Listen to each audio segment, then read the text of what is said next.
মাত্র 5,750 টাকায় সিমলা মানালি আর castle tour, তাও আবার 5 রাত 6 দিনের স্ট্যান্ডার্ড হোটেলে থেকে স্ট্যান্ডার্ড ভাবে খাবার দাবার খেয়ে সম্পূর্ণ ভ্রমণ করে কিভাবে সম্ভব। তো এই ভিডিওতে আপনাদেরকে সমস্ত কিছুই জানাবো। আর এই ভিডিওতেই থাকছে 5 রাত 6 দিনের পুরো ট্যুর আইটিনারি। আমরা কলকাতা থেকে কিভাবে গেলাম, কোথায় থাকলাম, কি খাবার দাবার খেলাম, কোথায় কোথায় ঘুরলাম, সমস্ত কিছু কিন্তু এই ভিডিওতেই আপনাদের সাথে আলোচনা করব। আর তার সাথেই থাকবে পুরো প্যাকেজ ট্যুরের কস্টিং। তো ভিডিওতে একেবারে প্রথম থেকে শেষ পর্যন্ত দেখবেন। সিমলা মানালি ঘুরতে যাচ্ছি। প্রথমে সিমলা মানালি যাওয়ার বেস্ট টাইমটা জেনে নিই। বছরের যে কোনো সময় সিমলা মানালি ঘুরতে যাওয়া যায়। বরফ দেখতে গেলে ডিসেম্বর থেকে ফেব্রুয়ারি মাস, আর বসন্ত উপভোগ করতে গেলে এপ্রিল থেকে জুন মাস। এবার আমাদের গল্পটা শুরু করি। আমরা হাওড়া স্টেশন থেকে গত 9ই মার্চ 12311 নেতাজি এক্সপ্রেস বা কালকা মেলে করে রাত 9:55 রওনা দিয়ে দিয়েছিলাম শেষ গন্তব্য কালকার উদ্দেশ্যে। প্রায় 29 ঘন্টা ট্রেন জার্নি আর 6টি রাজ্যের ওপর দিয়ে আমাদের পথ চলা শুরু হলো। জার্নি করছিলাম এবার স্লিপার ক্লাসে। গয়া জংশনের পর থেকে স্লিপার ক্লাস পুরো জেনারেল কম্পার্টমেন্টের মতো হয়ে যায়। ট্রেনের প্যান্ট্রিকারের খারাপ খাবার দাবার আর প্রায় 6.5 ঘন্টা ট্রেন লেট, সব ভালো খারাপ মিলিয়ে সকাল 9:30টায় ট্রেন পৌঁছলো আমাদের কালকা রেলওয়ে স্টেশনে। এবার হয়তো আপনারা কালকা রেলওয়ে স্টেশন পর্যন্ত টিকিট পেলেন না, তখন আম্বালা ক্যান্টনমেন্ট বা চণ্ডীগড় স্টেশন পর্যন্ত চলে আসুন। কিছু কিছু ট্রেনের ডিটেলস আমি স্ক্রিনে দিয়ে দিলাম। আমাদের প্যাকেজ ছিল 5 রাত 6 দিনের, যার মধ্যে ছিল 2 দিন সিমলা, 1 দিন কাসল ও 2 দিন মানালি। আর আমরা পুরো ট্যুরটাই করেছিলাম ট্যুর পিকার্সের হাত ধরে। আর এই আমাদের প্যাকেজ শুরু হয়েছিল সিমলা থেকে। যারা কালকা রেলওয়ে স্টেশনে পৌঁছতে পারছেন না, হয়তো দিল্লি পর্যন্ত টিকিট আছে বা চণ্ডীগড় পর্যন্ত টিকিট আছে বা আম্বালা কান পর্যন্ত টিকিট আছে, তারা কিন্তু এই 3টে স্টেশন থেকে কিন্তু এই প্যাকেজটা বুক করে নিতে পারেন। তার জন্য কস্টিংটা একটু ভ্যারি করে। তো সেই কস্টিংয়ের ব্যাপারে কথাবার্তা বলার জন্য আমি স্ক্রিনে যে ফোন নাম্বারটা দিয়েছি ট্যুর পিকার্সের, ওই নাম্বারে ফোন করে কিন্তু আপনারা বুক করে নিতে পারেন। তবে আমরা সিমলা গিয়েছিলাম কালকা থেকে সিমলা টয় ট্রেনে করে। যারা প্রথমবার সিমলা ঘুরতে যাচ্ছেন তাদের আমি রিকমেন্ড করব এই টয় ট্রেন জার্নিটা করার। ইউনেস্কো ওয়ার্ল্ড হেরিটেজ সাইটের অন্তর্গত ভারতবর্ষের সুন্দর ট্রেন জার্নির মধ্যে এটি একটি অন্যতম। এই টয় ট্রেনের টিকিট কাটতে হয় 1 মাস আগে থেকে। আমাদের টিকিট কাটা ছিল সকাল 6:20 কালকা সিমলা স্পেশাল। যেহেতু 6.5 ঘন্টা ট্রেন লেট, তাই টিটি বাবুকে ফাইন দিয়ে জেনারেল টিকিট কেটে প্রায় 5.5 ঘন্টা পাহাড়ের আঁকাবাঁকা পথ চড়ে পৌঁছতে চলেছি সিমলা। সারাদিনে মোট 5খানা টয় ট্রেন থাকে এই কালকা থেকে সিমলা। তার মধ্যে জনপ্রিয় হলো সকাল 6:45টার শিবালিক এক্সপ্রেস। আর আমরা গিয়েছিলাম 11:55 হিমালয়ান কুইন ধরে। প্রায় 102খানা টানেল আর 864খানা ব্রিজ 2152 ফুট অল্টিটিউড থেকে 6808 ফুট অল্টিটিউড কভার করে বিকেল 5টায় পৌঁছলাম আমাদের দেবভূমি হিমাচল প্রদেশের সিমলা।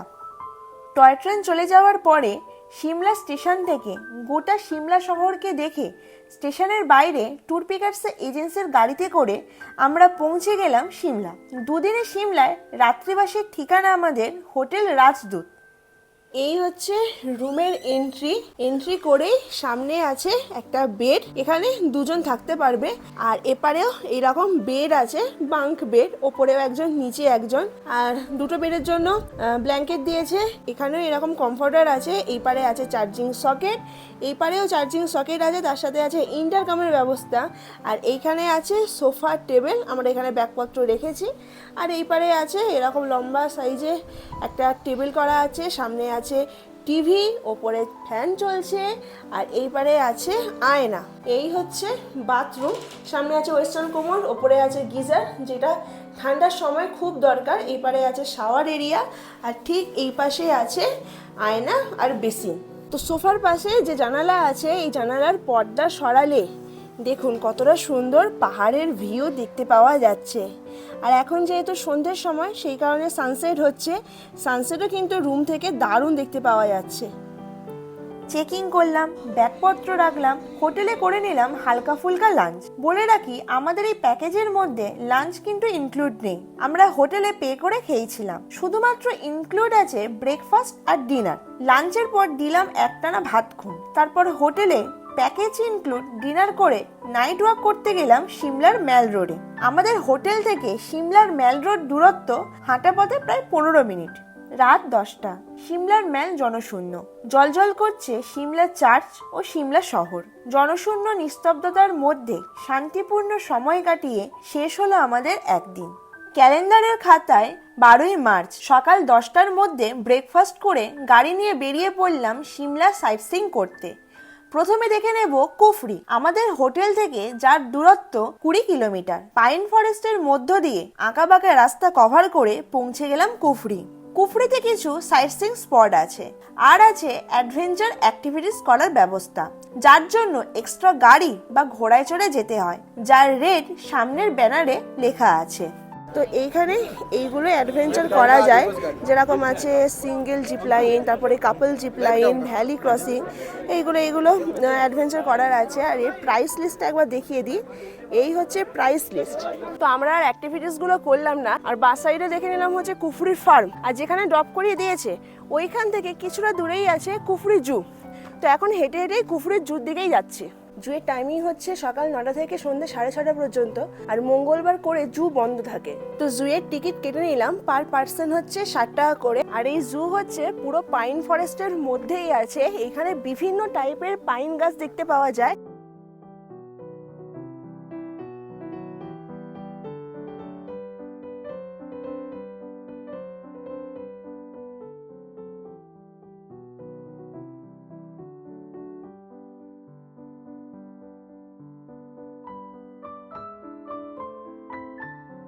তো আমাদের কুফরি জু ঘোরা হয়ে গেল। ঘুরতে প্রায় 1 থেকে 2 ঘন্টা সময় লাগবে। কুফরি জু ঘুরে দুপুরবেলা লাঞ্চে পনির ধোসা খেয়ে চললাম আমাদের নেক্সট স্পট হচ্ছে জাকু টেম্পল। যাওয়ার রাস্তায় দেখে নিলাম গ্রিন ভ্যালি ভিউ পয়েন্ট। চলে আসলাম, আমাদের নেক্সট ভিউ পয়েন্ট হচ্ছে জাকু টেম্পল। আর জাকু টেম্পল ওপরে আছে, এই সিঁড়িতে ওপরে উঠছি। সামনে বাঁদর আছে, এরা কিন্তু খুব অ্যাগ্রেসিভ হয়, তাই এদের পিছনে না লাগাই ভালো। আর এরকম ফোন টোন সব সাবধানে নিয়ে উঠতে হবে। ওপরে আছে টেম্পল, আর এই টেম্পলে যাওয়ার জন্য দুখানা রাস্তা আছে। একটা হচ্ছে এরকম সিঁড়ি দিয়ে যাওয়া যায়, আর যাদের পায়ের প্রবলেম আছে তাদের জন্য এখানে এসকেলেটার আছে, যার প্রাইস হচ্ছে 20 টাকা করে পার হেড আপ ডাউন। আর 8টা, 8:30 থেকে 8টা পর্যন্ত এই কিন্তু খোলা থাকে। এইরকম এসকেলেটার আছে, এই এসকেলেটার দিয়ে ওপরে ওঠা যাবে, আবার ফেরত আসার সময় নিচে নামাও যাবে।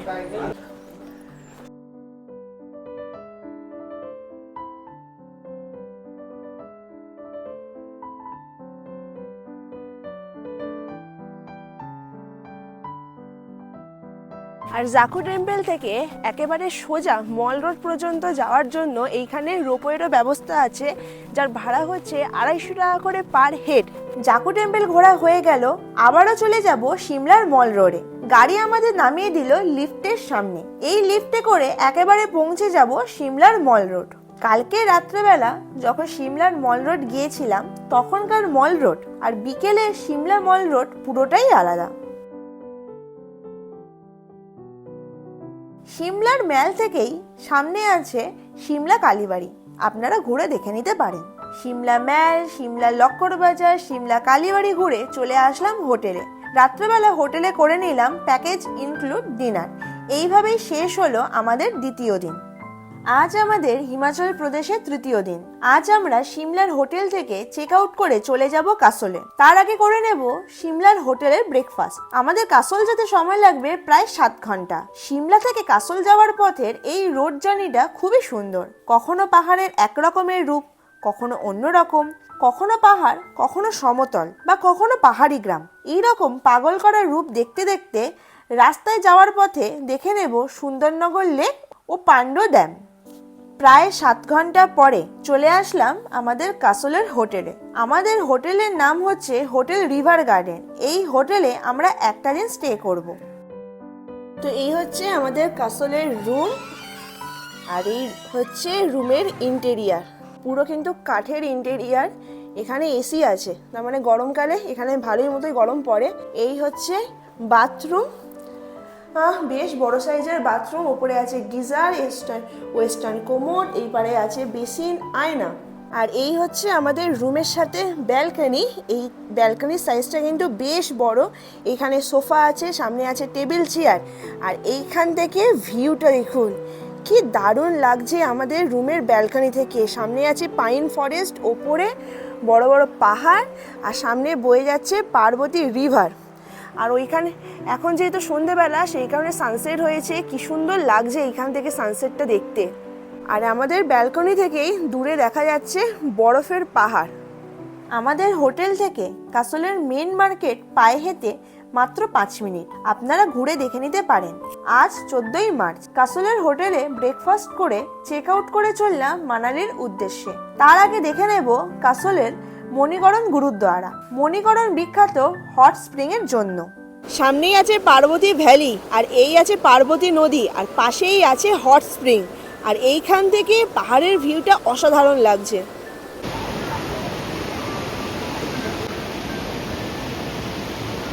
তো এখন চলে আসলাম গুরুদ্বারের লঙ্গরে, যেখানে ওই খাবার দাবার রান্না হয়।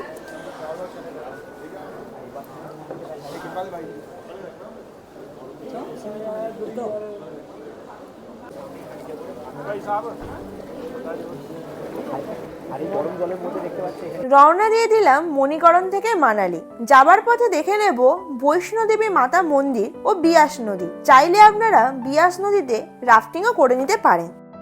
সাদা বরফ দেখতে দেখতে চলে আসলাম আজ আমাদের মানালির হোটেল রুদ্রা প্যালেসে, যেখানে আমরা 2 রাত স্টে করব। আর এই হচ্ছে রুমের ভিতরটা, বেশ বড় কিন্তু রুম। এখানে 2খানা বেড আছে, এইখানে একটা বেড আছে, এখানে আরামসে 3 জন হয়ে যাবে। একটা কম্বল দিয়েছে, কমফর্টার দিয়েছে, এইখানে আছে টিভি, এরপরে আছে চেয়ার টেবিল, সামনে আছে শোকেস, আর এই পারে আছে আরেকটা বেড, এখানেও আরামসে 3 জন হয়ে যাবে। এইখানে আছে একটা বড় সাইজের মিরর, ফ্যান দিয়েছে, আর এই পারেও আছে চেয়ার। তো এই হচ্ছে বাথরুম। বাহ, বাথরুমটাও বেশ বড় সড়ো বাথরুম। ওপরে গিজার আছে, ওয়েস্টার্ন কোমোড আছে, এই পারে আছে বেসিন আর আয়না। সন্ধেবেলা বেরিয়ে পড়লাম মানালি ম্যাল ঘুরতে। এই মানালি ম্যাল রোডে প্রচুর দোকান আছে, যেখান থেকে আপনারা শপিং করতে পারেন। এছাড়া অনেক ধরনের হিমাচলি খাবার দাবারেরও দোকান আছে, সেগুলো ট্রাই করতে পারেন। এইভাবে শেষ হলো আমাদের 4টি রাত। ডিনার করে ঘুমিয়ে পড়বো তাড়াতাড়ি, কারণ কাল সকাল সকাল যাব মানালির বরফে। ক্যালেন্ডারের খাতায় আজ 15ই মার্চ। ব্রেকফাস্ট করে চললাম মানালির বরফে। আমি রিকমেন্ড করব যত তাড়াতাড়ি পারেন তত তাড়াতাড়ি বেরিয়ে পড়বেন। আমরা যে প্যাকেজটা বুক করেছি, এই প্যাকেজের মধ্যে সোলাং ভ্যালি আর অটল টানেলের সাউথ পোর্টাল, নর্থ পোর্টাল দুটোই ইনক্লুড আছে, কিন্তু আমরা শিশুও ইনক্লুড করেছি, যার জন্য গাড়িকে দিতে হয়েছে এক্সট্রা 700 টাকা। আমরা 3 জন ছিলাম, তাই 4 সিটারের গাড়ির জন্য গাড়ির চার্জ হচ্ছে 700 টাকা। এটা কিন্তু পার হেড চার্জ না। এবার যারা রোথাং পাস দেখতে চান, তাদের পারমিট নিয়ে গাড়ির চার্জ হয় 2500 টাকা, যার জন্য লাগবে যে কোনো আইডেন্টি প্রুফ। আর এই 2500 টাকা হচ্ছে 4 সিটারের গাড়ির জন্য। এবার যদি রোথাং পাস আর শিশু দুটোই দেখতে চান, তার জন্য গাড়িকে 3200 টাকা পেমেন্ট করতে লাগবে। শিশুতে ঘুরে দেখার জন্য 2খানা স্পট আছে, একটা হচ্ছে শিশু ওয়াটারফলস, আরেকটা হচ্ছে শিশু লেক। ফার্স্টে শিশু ওয়াটারফলসটা দেখাই। ওই দূরে দেখা যাচ্ছে শিশু ওয়াটারফলস, এখন পুরো জমে আছে এই উইন্টারে। তো একেবারে শিশু লেকের সামনে চলে আসলাম। আর শিশু লেক কিন্তু বেশ বড় সড়ো লেক, আর এখন এখানে স্নোফল হচ্ছে শিশু লেকের ওপরে, কি দারুণ লাগছে।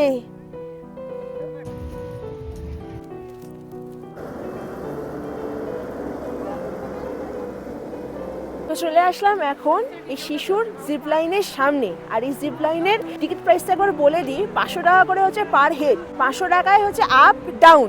শিশু ঘোরাঘুরি করে এখন একেবারে চলে যাব অটল টানেলের সাউথ পোর্টালের গেটের সামনে। আর তখনও পর্যন্ত বাইরে হচ্ছে হেভি স্নোফল। আর এই অটল টানেল হচ্ছে ইন্ডিয়ার longest high altitude highway tunnel, যেটা কানেক্ট করেছে আমাদের মানালি থেকে পুরো লাহোর স্পিতিকে। আর এই অটল টানেল হচ্ছে সমুদ্র পৃষ্ঠ থেকে প্রায় 10,040 ফুট উঁচুতে অবস্থিত। এখন সকালবেলা গেলাম, এই রাস্তার ওপর দিয়ে পুরো বরফে ছিল না, প্রায় কত ঘন্টা 4 ঘন্টার মতোই হেভি স্নোফল হচ্ছে, তাতেই এখন এই অবস্থা। স্নোফল যেরকম দেখতে ভালো লাগে সেই রকম স্নোফলের সাইড এফেক্টও আছে। হেভি স্নোফলের জন্য আমরা অটল টানেলের মধ্যে প্রায় 18 ঘন্টা আটকে ছিলাম, আর এই 18 ঘন্টা আটকে ছিলাম, না খাবার ছিল না আমাদের কাছে জল ছিল। কিন্তু 18 ঘন্টার পর যখন আমাদের গাড়ি রওনা দিল মানালির উদ্দেশ্যে, রাস্তা ক্লিয়ার হওয়ার পরে, তখন প্রকৃতির যে রূপটা দেখেছিলাম সেটা সত্যিকারের বর্ণনা করার মতোই না। সত্যি কথা বলতে কি, ওটা একটা ছিল স্বর্গ। ক্যামেরায় হয়তো বোঝা যাচ্ছে না, কিন্তু আমরা নিজের চোখে স্বর্গই দেখেছিলাম। আসার পথে সোলাং ভ্যালিও দেখে নিয়েছিলাম। যাওয়ার সময় এই সোলাং ভ্যালিতে একদমই বরফ ছিল না, আর আসার সময় পুরো বরফে বরফ। তো সময় এখন দুপুর 2টো। হোটেল থেকে চেক আউট করে বেরিয়ে পড়েছি। মানালি থেকে একেবারে সোজা চলে যাব কালকার রেলওয়ে স্টেশন। তো আজকে তো ছিল ডে 6। ডে 6-এ মানালির কিছু লোকাল সাইট সিইং স্পট ছিল, যেরকম আছে ওল্ড মানালি, মল রোড, হিরিমা দেবী টেম্পল, বন বিহার, ক্লাব হাউস আর বৌদ্ধিস্ট মনাস্ট্রি। তো আমরা যেহেতু কালকে অটল টানেলেও এরকমভাবে আটকে ছিলাম, আজকের অনেক লেট করে হোটেলের মধ্যে ঢুকেছি, সেই কারণে আমাদের আর পসিবল হলো না এইসব সাইট সিইং স্পটগুলো দেখতে। এবারে চলে আসি প্যাকেজ ডিটেলসে।